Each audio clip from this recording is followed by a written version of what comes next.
C'est la seconde partie, la suite des Sarthes Toi du Web que vous pouvez suivre en simultané sur twitch.tv/LMTV Sarthes où vous pouvez poser également toutes les questions que vous souhaitez à mes différents invités. Maintenant, direction Arnage où nous sommes partis à la rencontre de l'entreprise ApplyDev qui crée des sites internet mais surtout des applications avec les différents métiers que l'on peut trouver dans ce genre d'agence. C'est parti pour un nouvel épisode de l'Épicurien. Regardez.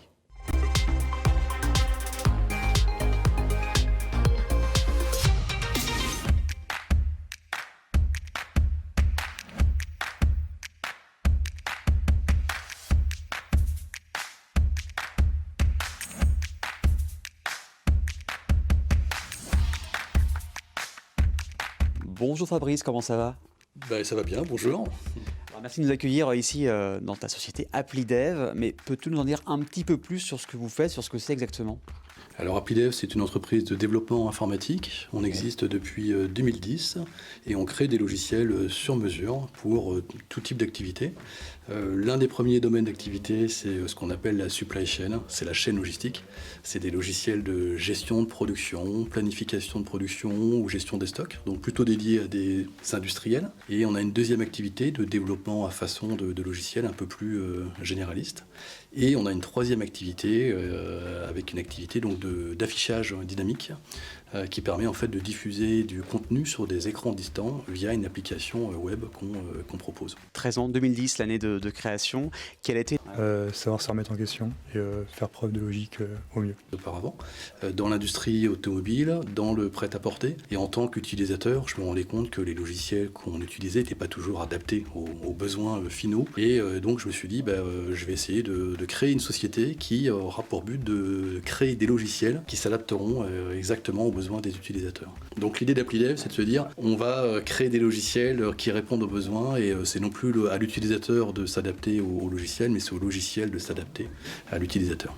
Et j'imagine qu'en 13 ans, ça a dû énormément changer sur la création de logiciels. Oui, les besoins ont changé. Il y a beaucoup de choses innovantes autour de l'IA, de l'optimisation qui sont intéressantes à exploiter dans nos logiciels. Donc les besoins ont évolué et les fonctions, enfin les solutions informatiques qu'on propose également, notamment sur du développement d'applications mobiles, qui aujourd'hui représentent quasiment une majorité de nos solutions qu'on propose à nos clients. Les gens aiment beaucoup voir un peu les coulisses, voir les différents métiers, ce qu'on fait ici. Oui, alors on va voir Clément et Julien qui sont deux associés et ensuite on va voir Gaël qui est en charge de l'affichage dynamique. D'accord. Et puis on va voir aussi également 3-4 personnes pour découvrir un peu les métiers qu'on a chez nous. Donc on va voir un chef de projet, un web designer, un lead tech et un développeur. Le web designer, est-ce que tu peux nous expliquer en quoi ça consiste brièvement ?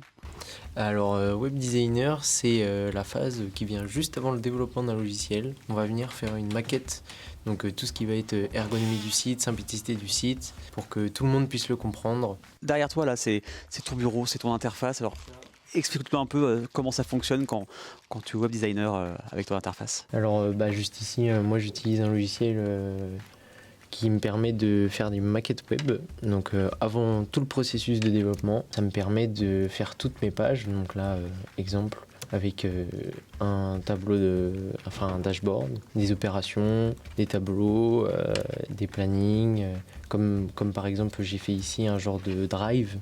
Et pour les personnes qui voudraient devenir web designer, quelle est la qualité selon toi primordiale pour faire ce métier ? Je dirais qu'avant tout, il faut être sensible au graphisme, forcément, que tout ça plaise. Et je pense qu'il y a aussi un gros côté d'organisation. Si on est quelqu'un qui n'est pas très organisé, je pense que ça va pas le faire. Yann, bonjour. Bonjour. Alors, vous êtes lead tech, ça consiste en quoi exactement ? Alors, le lead tech intervient sur différentes phases du projet, en avant-projet, sur tout ce qui est faisabilité, où je vais avoir une expertise technique à ce moment-là. Pendant la phase de création des différents projets, je vais être beaucoup en assistance des différents développeurs. Parallèlement à ça, je vais avoir des tâches de fond qui va être tout simplement de la veille technologique pour potentiellement apporter des nouvelles technologies au sein de l'entreprise.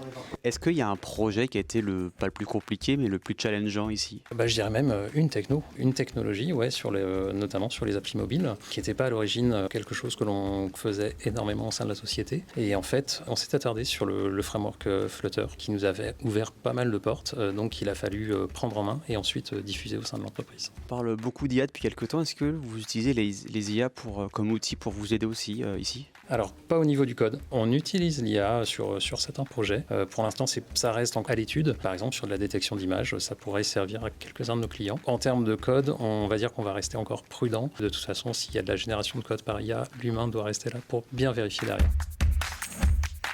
Chez HappyDev, j'ai plusieurs casquettes.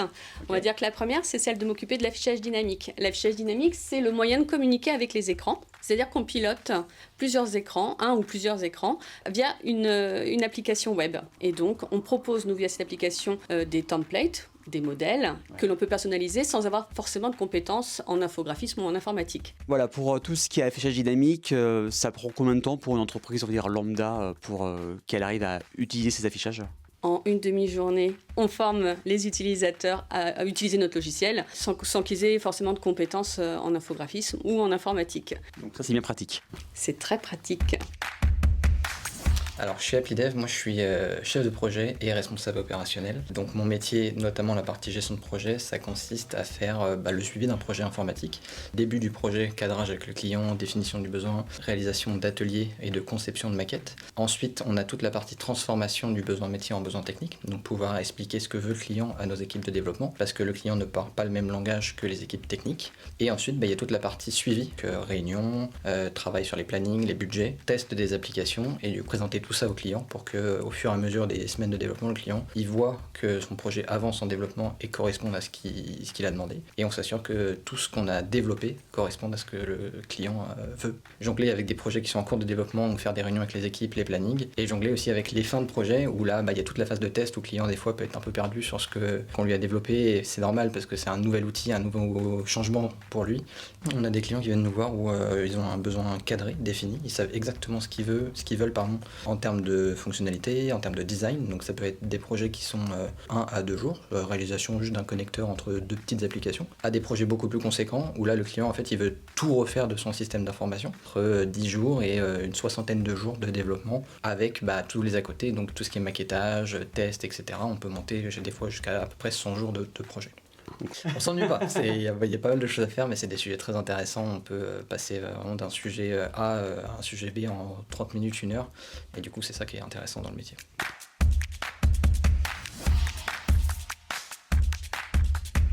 On a vu ton associé à côté, Julien. Alors vous faites à peu près le même métier ou il y a des choses qui diffèrent entre chef de projet ? Alors moi je suis co-gérant et chef de projet dans la société, donc j'ai les mêmes fonctions en fait que Julien sur des projets différents.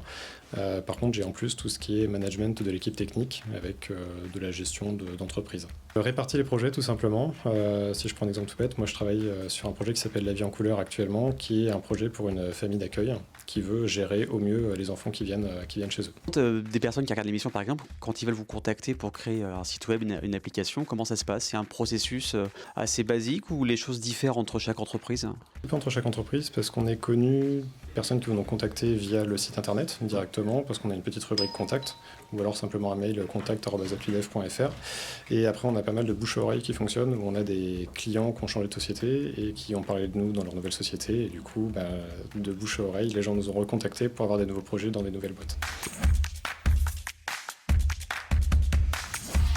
Alors ici à HappyDev, du coup, je suis développeur en alternance depuis maintenant 2 ans. Et donc mon outil, c'est de concevoir des applications web et mobile. On parlait de la vie en couleur tout à l'heure. Je vois que tu bosses sur ça en ce moment. Tu fais surtout tu as 2 écrans différents.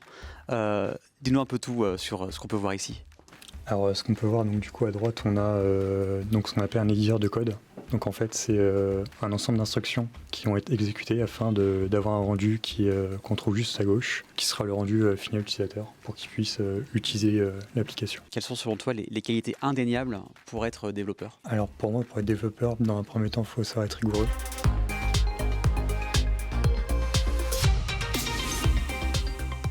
Merci à toute l'équipe d'HappyDev. Et maintenant, comme j'ai dit au sommaire, place à l'alternance de la semaine avec Enora. Bonjour, comment ça va Enora ? Bonjour. Très bien. Bah, ça va très bien, merci beaucoup. Donc, tu es en alternance dans l'école Sup de Com à la Gare qui est ouverte à la rentrée 2023-2024. Une alternance en bachelor communication, c'est ça? C'est ça. Donc, pour l'instant, j'ai tout bon. Alors, c'est quoi un peu ton parcours pour que les personnes et les entreprises puissent te connaître, ton parcours pour en arriver à ce bachelor? Alors, en troisième, j'hésitais entre aller dans les animaux en général, parce que c'est ma plus grande passion, et sinon aller dans tout ce qui est plutôt graphisme, donc de préférence tout ce qui est logo, charte graphique, ces choses-là. J'ai tout d'abord commencé mon parcours en animalerie, avec les animaux, donc j'ai fait un bac canin-félin, et j'ai enchaîné après sur un BTS technico-commercial, donc dans une animalerie. À savoir que pendant ces 5 ans, j'étais constamment en alternance. Et ma dernière année, je l'ai fait en apprentissage. Et après, je ne voulais pas forcément continuer dans le commerce pur.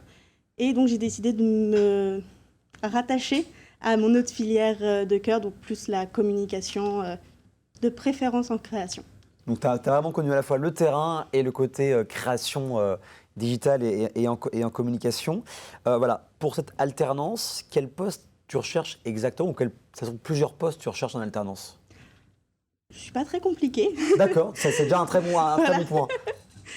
Soit assistante chargée de communication, community manager. C'est surtout les missions que je recherche. Ça va de préférence être soit quelque chose de très large, où je peux toucher un peu à tout, soit quelque chose où il y a beaucoup de création à faire.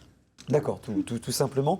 Tu aimerais rester dans le domaine animalier ou tu es prête à aller voir dans d'autres horizons? Alors, je suis totalement prête à aller voir autre part. J'ai une préférence pour les animaux, mais autre chose me va tout autant. Et est-ce qu'il y a une entreprise ou plusieurs entreprises avec qui tu rêverais ou tu aimerais travailler? Alors, ça va être un peu contredire ce que j'ai dit juste avant. D'accord. Mais du coup, ce serait où est-ce que j'ai fait mon apprentissage? Ce serait à Maxiso. Mais vraiment dans le siège, Bien sûr, dans le siège de Maxiso. Communication. Voilà. Donc tu vis à Laval, mais tu fais tes études là, ici au Mans. Donc, en priorité, c'est plutôt Laval, en Mayenne où tu aimerais, parce que là où tu vis, mais tu es quand même ouverte à travailler en Sarthe, c'est ça? Oui, totalement. Il faut juste que ça reste pas trop loin d'une gare, de préférence. Très bien. Où est-ce qu'on peut te suivre sur les réseaux et comment te contacter? Alors, tout simplement, j'ai mon LinkedIn, donc c'est Enola Balavoine. Attention, il y a 2 Enola. Ok, ça marche. Je ne suis pas celle de Paris. Et donc voilà, il y a juste mon LinkedIn avec toute une petite charte graphique que j'ai mis en place dessus. En plus, on a vu, on le voit bien sûr à l'écran avec ton CV, ce que tu nous as envoyé. Et comme chaque fin de séquence de l'alternance de la semaine, on fait une sorte de tac au tac, des questions-réponses assez simples. 6-7. Et on commence maintenant. Si tu avais un super pouvoir, ce serait lequel? Ça va être le plus classique, ça va être voler. Ah, il revient souvent celui-là, hein. 80% des personnes le disent. Ta plus grande fierté? Professionnellement, ça va être pendant un projet de groupe. On avait beaucoup de mal à se motiver, toute mon équipe. Et au final, j'ai réussi à prendre les devants pour conduire le groupe à avoir une à peu près bonne note pour le retard qu'on avait eu. Un vrai travail de management, hein, à ce niveau-là. J'ai vu sur ton CV que tu aimais bien les jeux vidéo. Est-ce qu'il y a un jeu vidéo que tu préfères? Ça va être Detroit Become Human. D'accord. Donc vraiment pouvoir avoir plein de choix différents et qu'ils ont un très fort impact sur le jeu. En plus, on s'attache au personnage, donc ça va être ça, mon jeu préféré. Donc un jeu de science-fiction, et en fait, il y a plein de choses, comme tu as dit, en fonction des choix que vous allez faire, ça va changer l'histoire et les relations entre les personnages. Est-ce que quelque chose qu'Internet t'a apporté d'un point de vue professionnel? En soi, ça va être... Encore, je ne fais que d'en parler. C'est pas grave. Mais ça va être surtout dans tout ce qui est graphisme. D'accord. Donc, j'essaye de suivre certaines pages pour avoir à peu près, pour pouvoir m'aider. Pour t'inspirer un petit peu pour le domaine de la communication. La chose qui t'énerve le plus? Les bruits de mastication. Les bruits de mastication, attention. Hein. La chose, au contraire, qui t'apaise le plus? Écouter de la musique, en général. C'est très bien. Et l'endroit où tu te sens bien? Dans une forêt, avec un chat. Voilà, donc on reste dans le concept des animaux. Donc si vous voulez la contacter, n'hésitez surtout pas. Le mail est directement en haut de l'écran et bien sûr sur le descriptif du replay sur notre chaîne YouTube LM TV Sarthe. Merci beaucoup d'être venu. Merci à vous. D'avoir parlé de ton alternance. Dans quelques instants, je vais recevoir Christophe Chéret de l'entreprise Système qui va nous parler de cybersécurité et comment s'armer, surtout comment éviter les problèmes et également avec le ZAP de la semaine. Et ça, c'est dans quelques instants. À tout de suite.